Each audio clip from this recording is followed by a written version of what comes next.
मुलांनो, आता आपण औपचारिक पत्राचं स्वरूप यानी क्या, सिर्फ फॉर्मेट देखने वाले।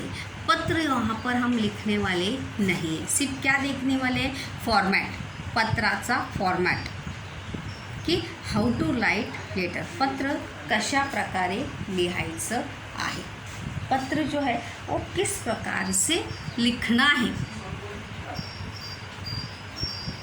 औपचारिक, यहाँ पर देखिए रेड लाइन जो है मेरे पेज पे, यहाँ पे रेड लाइन का मार्जिन यहाँ पर नहीं है, बट आपको जो है ये सभी चीज़ें जो है वो मार्जिन को सटाकर ही वहाँ पर लिखनी है। मानो ये मेरी पेज की रेड लाइन है, क्या है, ये मेरी पेज की रेड लाइन है, तो सबसे पहले मैं वहाँ पर क्या लिखूँगी, दिनांक, क्या लिखूँगी, दिनांक। देखिए दिनांक ऐसा शब्द लिखना है, फिर उसके बाद डैश देना है और 4 जनवरी 2020, ये मैंने फॉर एग्जांपल के तौर पे यहाँ पे लिखना है। जिस डेट में आप पत्र लिखोगे वही डेट जो है वो आपकी पत्र में आनी चाहिए। और दूसरी ज़रूरी बात, मराठी में डेट लिखते समय हमें इस बात का ध्यान ज़रूर रखना है स्टूडेंट्स कि डेट जो है अंकों में और शब्दों में और दोनों में होनी चाहिए। देखो जैसे यहाँ पर ये अंक है, ये शब्द है और ये अंक, मतलब यहाँ पे डेट, महीना और वर्ष, तारीख, महीना यानी वर्ष, इन तीनों रूप में जो है वहाँ पर तारीख लिखनी चाहिए, लेकिन शब्दों में और अंकों में ही वहाँ पर होना चाहिए। ऐसा नहीं कि 4/1/2020, ऐसा बिल्कुल भी नहीं। ये बात आपको हमेशा याद रखनी है कि डेट लिखते समय शब्दों में, अंकों में और शब्दों में दोनों में वहाँ पर लिखनी है। उसके बाद तुरंत यहाँ पर प्रति, प्रति यानी क्या, जिसे हम पत्र लिख रहे हैं, प्रति यानी क्या, जिसे हम पत्र लिख रहे हैं उसे क्या कहते हैं, प्रति, क्या कहते हैं, प्रति। प्रति के बाद क्या देना है, वहाँ पर कॉमा देना है, स्वल्प विराम यानी कॉमा वहाँ पर देना है। और वहाँ पर ये जगह जो वहाँ पे छोड़ी है, एक या 3 लाइन जो यहाँ पे छोड़ा है, वो किसके लिए छोड़ा है, एड्रेस के लिए। प्रति का जो एड्रेस होगा, प्रति का जो पता होगा, एड्रेस होगा, वो आपको वहाँ पर लिखना है। जो भी एड्रेस वहाँ पर होगा वो एड्रेस आपको वहाँ पर लिखना है। उसके बाद उसी के नीचे देखो लाइन, बिल्कुल भी यहाँ पर कभी भी कहीं भी लाइन छोड़ना नहीं है, ये बात याद आपको रखनी है। उसके बाद एड्रेस कंप्लीट होने के बाद तुरंत आपको वहाँ पे क्या लिखना है, विषय, क्या लिखना है, विषय, टॉपिक, आपके पत्र का विषय क्या है, क्या है आपके पत्र का विषय, क्या है, आप पत्र किस लिए लिख रहे हैं, वो विषय जो है आपको इन शॉर्ट में लिखना है। जैसे रजेसाठी, रजेची परवानगी मागण्यासाठी पत्र, सुट्टी मागण्यासाठी पत्र, तो विषय वहाँ पर लिखना है एड्रेस लिखने के बाद। उसके बाद तुरंत उसी के नीचे लिखना है माननीय महोदय, जैसे मैंने वहाँ पर बताया था वैसे औपचारिक पत्र में जो है माननीय महोदय जो है हर पत्र में वहाँ पर आएगा। उसके बाद उसी म के नीचे मैंने, अगर आपने देखा होगा तो मैंने यहाँ पे क्या लिखा है, कृष्णवी, कृपाभिलाषी सप्रेम नमस्कार विनंती विशेष।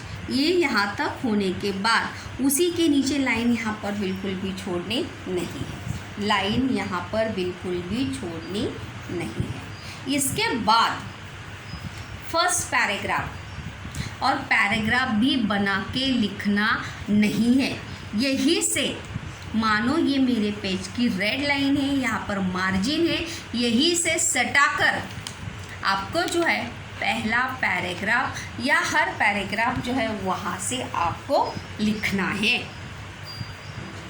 विदाउट लाइन छोड़े, लाइन जो है वहाँ पर बिल्कुल भी बच्चों छोड़नी नहीं है। अभी फर्स्ट पैराग्राफ की अगर हम बात करेंगे तो स्वतःचा परिचय व माहिती, क्या लिखेंगे? स्वतःचा परिचय व माहिती, मतलब खुद का नाम, आपकी जानकारी, आप कौन हो, ये जो है वहाँ पर लिखना है। म्हणजे माझे नाव, मी या शाळेत शिकत आहे, एक्सेट्रा एक्सेट्रा। इस प्रकार से फर्स्ट पैराग्राफ में जो है खुद का इंट्रोडक्शन, खुद की जानकारी जो है इन शॉर्ट में वहाँ पर आपको देनी है। लंबी चौड़ी जानकारी वहाँ पर देनी नहीं। उसके बाद आप एक पैराग्राफ होने के बाद जो है लाइन अवश्य छोड़ सकते हैं। अभी देखिए यहाँ से मैंने सेकंड पैराग्राफ जो है वो आपको लिखना है। अभी सेकंड पैराग्राफ में क्या लिखेंगे आप? सेकंड पैराग्राफ में क्या लिखेंगे? पत्र लिखण्याचे कारण व त्याचे स्पष्टीकरण, मतलब आप पत्र क्यों लिख रहे हैं उसका स्पष्टीकरण जो है वो आपको वहाँ पर करना है। पत्र की वजह क्या है, इस बात का स्पष्टीकरण जो है वो आपको सेकंड पैराग्राफ में लिखना है पूरे अच्छे से। म्हणजे माझे पत्र लिहिण्याचे कारण हे की हे आहे असे इस प्रकार से वहाँ पे सेकंड पैराग्राफ में पूरे आपका विषय का स्पष्टीकरण जो है वो वहाँ पर सेकंड पैराग्राफ में वहाँ पर आएगा, ये बात याद रखिए आप। उसके बाद सेकंड पैराग्राफ होने के बाद थर्ड पैराग्राफ हम स्टार्ट करेंगे। एक पैराग्राफ होने के बाद आप लाइन जरूर छोड़ सकते हैं। थर्ड पैराग्राफ में पुन्हा एकदा विनंती किंवा आभार, जैसे पत्र होगा वैसे, ये डिपेंड करता है कि आप क्या पत्र लिख रहे हैं। फिर से एक बार क्या करनी है, विनंती तुम्हाला करायची आहे, आभार किंवा अभिनंदन, जैसे पत्र का विषय होगा। देखो मैंने यहाँ पर लिखा भी है, जसा विषय असेल तसे शेवटी स्पष्टीकरण करावे, जैसे पत्र का टॉपिक है। अभी को भी विनंती का पत्र हो सकता है, आभार का पत्र हो सकता है, अभिनंदन का पत्र हो सकता है, मांगनी का पत्र हो सकता है। मांगनी यानी कि जैसे किताब मंगाने के लिए पत्र लिखते हैं हम, स्कूल्स या स्पोर्ट्स का सामान मंगाने के लिए पत्र लिखते हैं। तो उसी प्रकार से डिपेंड ऑन सब्जेक्ट, जैसे आपका टॉपिक होगा उसी के अनुसार जो है वहाँ पर थर्ड पैराग्राफ जो है बदलता जाएगा। फिर से म्हणजे मी पुन्हा एकदा तुम्हाला विनंती करतो की लवकरात लवकर तुम्ही आमची समस्या सोडवावी, तुम्ही लवकरात लवकर म्हणजे सामान जे आहे किंवा पुस्तके जी आहेत लवकरात लवकर पाठवून द्यावी, तुमचे पुन्हा एकदा मनापासून आभार। अशा प्रकारे जैसे पत्र का विषय होगा उसी के अनुसार जो है आपको पत्र का स्पष्टीकरण करना है। शेवटी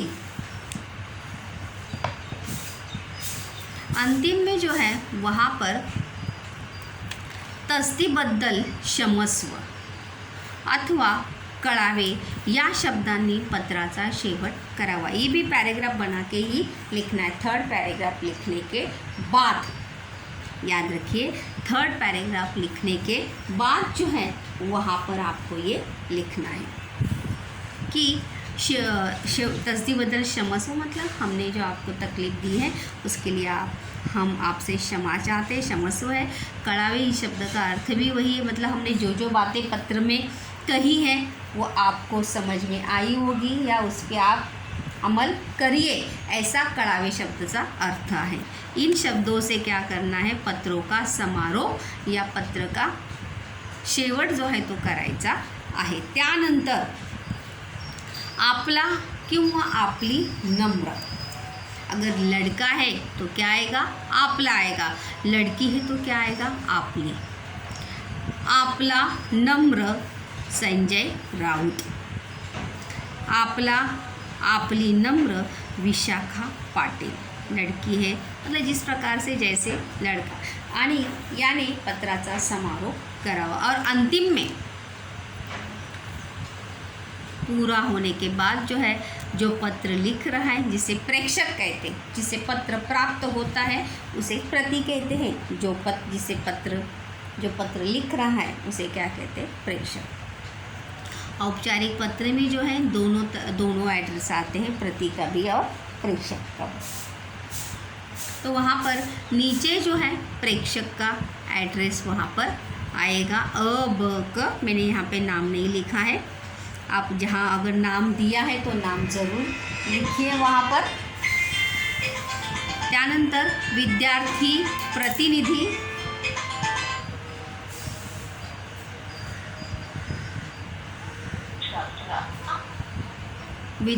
प्रतिनिधी, शिवाजी विद्यालय पुणे, ये जो है यहाँ पर मैंने उसका ईमेल आईडी जो है वहाँ पर बनाया है, फेक ईमेल आईडी है, काल्पनिक है। आप भी ऐसे जैसे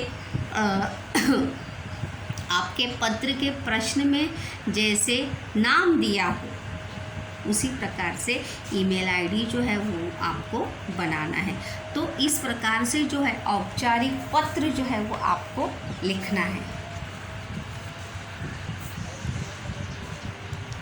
और सभी चीज़ें जो है लेफ्ट साइड से सटाकर ही वहाँ पर लिखनी है, राइट साइड में कुछ भी वहाँ पर लिखना नहीं है। और डेट जो है वो शब्दों में और अंकों में ही लिखनी है।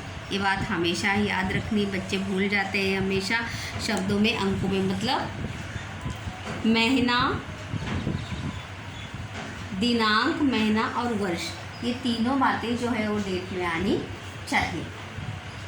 इस प्रकार से जो है औपचारिक पत्र लिखना है। पहले में अपना परिचय, दूसरे में पत्र लिखने की वजह, उसका स्पष्टीकरण, तीसरे पैराग्राफ में फिर से एक बार आप विनती करेंगे, अभिनंदन जैसे पत्र का विषय होगा उसके अनुरूप उसे लिखना है।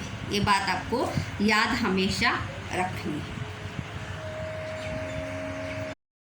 मुलांनो, आज आपण पत्र लेखन जो है वो सीखने वाले हैं।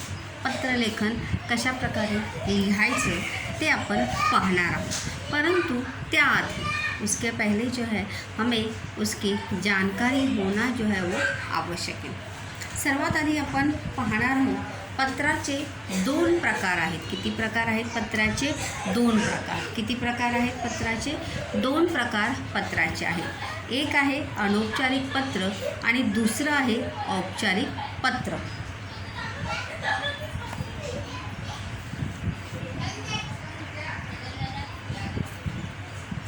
या दोघांमध्ये कोणता फरक आहे तो आपण पाहूया। चला तर अनौपचारिक पत्र कशाला म्हणतात? अनौपचारिक पत्र जो है वो किसे कहते? जी पत्रे आपण आपल्या नातेवाईकांना पाठवतो त्या पत्रांना अनौपचारिक पत्र असे म्हणतात। मतलब जो पत्र हम अपने रिश्तेदारों को भेजते हैं, रिश्तेदारों को लिखते हैं, नातेवाईक म्हणजे काय? रिश्तेदार, उन पत्रों को क्या कहते हैं? अनौपचारिक पत्र, म्हणजे इनफॉर्मल लेटर। क्या कहते हैं? Informal letter. म्हणजे उदाहरणार्थ आपण अनौपचारिक पत्र जे आहे ते कोणाकोणाला लिहितो? आई, वडील, भाऊ, बहीण, मित्र, मैत्रीण, आजी, आजोबा, आजी आजोबा यानी दादा, दादी, मित्र, मैत्रीण, मामा, मौसी, काका, मतलब हमारे जितने भी रिश्तेदार हैं क्लोज, उन सभी को जो पत्र हम लिखते हैं उन सभी पत्रों को क्या कहते हैं? अनौपचारिक पत्र कहते हैं।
आपल्या नातेवाईकांना जे आपण पत्र लिहितो त्या पत्रांना औपचारिक पत्र असे म्हणतात. मतलब हम अपने दादा दादी मम्मी पापा जो पत्र हम उन्हें लिखते हैं उन सभी पत्रों को जो है अनौपचारिक पत्र जो है वो कहते हैं. अभी औपचारिक पत्र जो है वो किसे कहेंगे देखते हैं. जी पत्र पहा, जी पत्र आपण कार्यालयीन कामासाठी लिहितो त्या पत्रांना औपचारिक पत्र असे म्हणतात. मतलब जो पत्र हम कार्यालयीन कार्य के लिए लिखते हैं, ऑफिशियल वर्क के लिए जो पत्र हम लिखते हैं उन पत्रों को जो है कौन से पत्र कहते हैं औपचारिक. कोणते पत्र म्हणतात त्या पत्रांना औपचारिक पत्र असे म्हणतात. उदाहरणार्थ मुख्याध्यापक, स्कूल के मुख्याध्यापक, प्रिंसिपल, शिक्षक में आपके क्लास टीचर या आपके सब्जेक्ट टीचर कोई भी. पुलिस अधिकारी, यहाँ पे एग्जाम्पल मैंने दिए हैं. पुलिस अधिकारी, त्यानंतर नगरपालिका अधिकारी, जैसे स्वास्थ्य अधिकारी को पत्र लिखते हैं, बिजली विभाग के अधिकारी को पत्र लिखते हैं, बीएमसी के अधिकारी को पत्र लिखते हैं. ऐसे जितने भी अधिकारियों को हम पत्र लिखते हैं उन सभी पत्रों को जो है वो औपचारिक पत्र जो है वो कहा जाता है. त्या सर्व पत्रांना काय म्हणतात औपचारिक पत्र असे म्हणतात. साथ ही साथ एखाद्या, देखो यहाँ पे मैंने दिया है, एखाद्या दुकानाच्या व्यवस्थापक यांना पाठवलेले पत्र, मतलब किसी दुकान के व्यवस्थापक यानी मैनेजर, जैसे हम किताबें मंगा रहे, स्कूल का स्पोर्ट्स का सामान मंगा रहे हैं या और कोई चीज़ें जब हम ऑर्डर करते हैं स्कूल के लिए या किसी भी चीज़ के लिए, तो वो सभी पत्र जो है वो किस में आते हैं औपचारिक पत्र में ही आते हैं. ती सर्व पत्रे कशात येतात औपचारिक पत्रामध्ये येतात. त्यासाठी त्याचबरोबर उसी के साथ साथ कामासाठी केलेला अर्ज ही सर्व औपचारिक प्रकारात येतात. इन सभी पत्रों को जो है क्या कहते हैं औपचारिक पत्र कहते हैं. क्या कहते हैं औपचारिक पत्र. अभी पत्र लिखने के लिए सबसे ज़रूरी बात जो है वो हमें स्टार्टिंग की शुरुआत मालूम होना आवश्यक है कि पत्र की शुरुआत में क्या लिखना है. अभिवादन जो है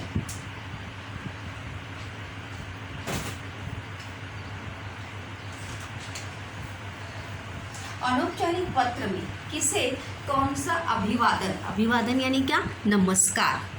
और अनौपचारिक पत्र में मराठी में अगर हम देखेंगे तो सभी के लिए अलग अलग अभिवादन या नमस्कार जो है वो होता है.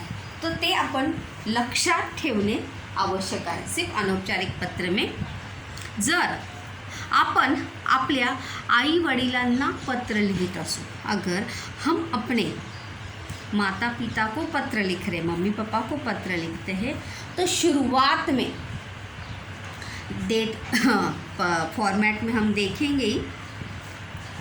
तो शुरुआत में ही जब अभिवादन में क्या आएगा वहाँ पे तीर्थरूप आईस किंवा तीर्थरूप बाबास. आई म्हणजे कोण माँ, बाबा यानी कोण पिताजी. और ये नीचे जो है वहाँ पे अभिवादन लिखा जाता है. शी सा न वी वी म्हणजे शी म्हणजे शीर, शीर यानी क्या मस्तक डोके. सा म्हणजे काय साष्टांग. न म्हणजे नमस्कार. वी म्हणजे विनंती आणि वी दुसरा वीचा अर्थ काय आहे विशेष.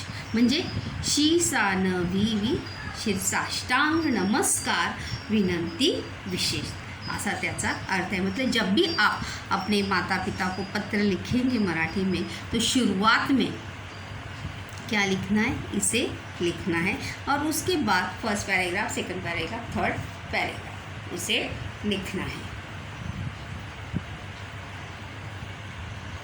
उसके बाद अगर हम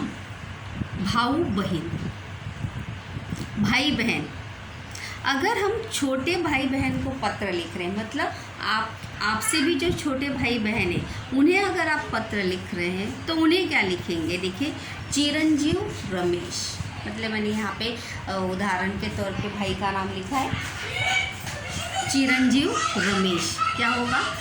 चिरंजीव सुषमा, बहन होगी तो सुषमा भाई है तो रमेश, उमेश एक्सेट्रा एक्सेट्रा। अनेक आशीर्वाद, उसके बाद वहाँ पे क्या लिखेंगे? अनेक आशीर्वाद।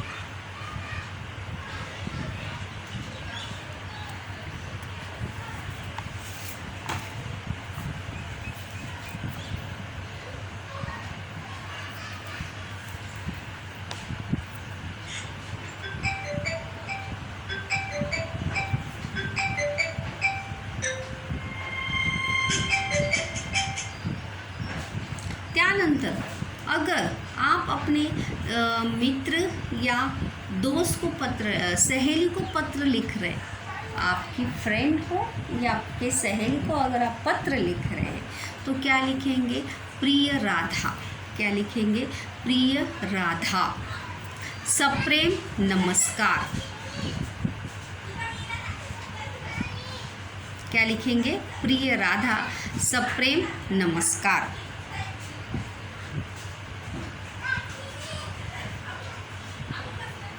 अगर मोठा भाऊ आणि मोठ्या बहिणीला अगर छोटा भाई अगर पत्र लिख रहा है, छोटा भाई या बहन पत्र लिख रही तो क्या लिखेगी? प्रिय दादा अथवा ताईस।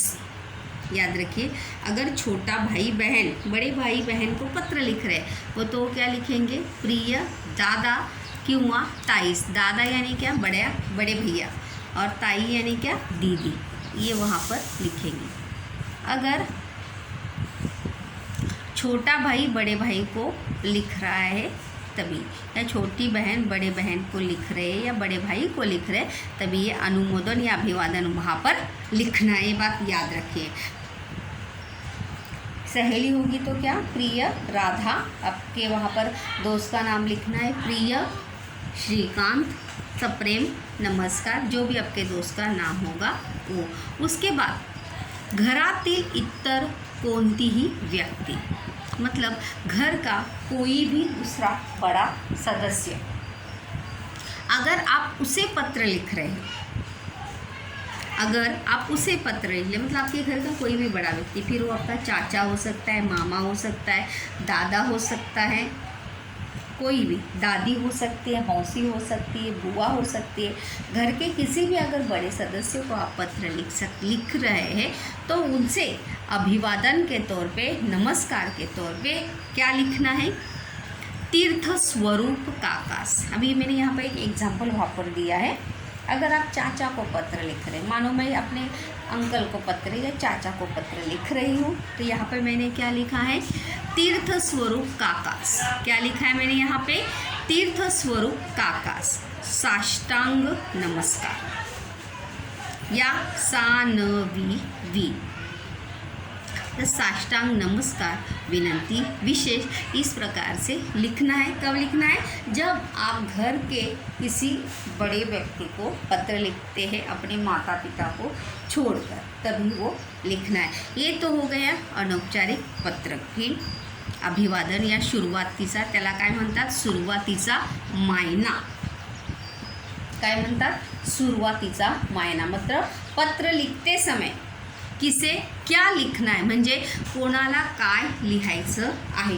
जैसे हम हिंदी में लिखते हैं ना, पूज्य पिताजी, पूज्य माताजी, सादर प्रणाम, उस प्रकार से मराठी में भी जब हम पत्र लिखेंगे तो आई को क्या लिखेंगे, वडिलांना काय लिखणार, मित्र मैत्रीण, चाचा आंटी, इन सभी के लिए अलग अलग अभिवादन जो है वहाँ पर यूज किया जाता है। त्यानंतर औपचारिक पत्रासाठी अभिवादन। अभी औपचारिक पत्र के लिए जो है वहाँ पर अगर हम देखेंगे तो बस एक ही अभिवादन यहाँ पर है, माननीय महोदय। अगर औपचारिक पत्र आप लिख रहे, किसी को भी लिखिए, पुलिस को लिखिए, किसी नगर पालिका अधिकारी को लिखिए, तो क्या लिखेंगे? माननीय महोदय। क्या लिखेंगे? माननीय महोदय। क्रू स न वी। क्या लिखेंगे? क्रू स न वी। काय लिहिणार आहोत? क्रू स न वी वी। औपचारिक पत्र में हर किसी के लिए यही अभिवादन का यूज वहाँ पर करना है। क्रू म्हणजे काय? कृपाभिलाषी। स म्हणजे काय? सप्रेम। आणि न म्हणजे काय? नमस्कार। वी विनंती आणि दुसरा वीचा अर्थ काय आहे? विशेष। तर अशा प्रकारे आपण औपचारिक पत्र आणि अनौपचारिक पत्र या इस दोनों प्रकार में किसे कौन सा अभिवादन शुरुआत में किया जाता है ये हमने देखा। इसके बाद बच्चों हम सिर्फ पत्र का जो है फॉर्मॅट देखेंगे। क्या देखेंगे? पत्र का फॉर्मॅट, की पत्राचा स्वरूप जे आहे ते कसे आहे।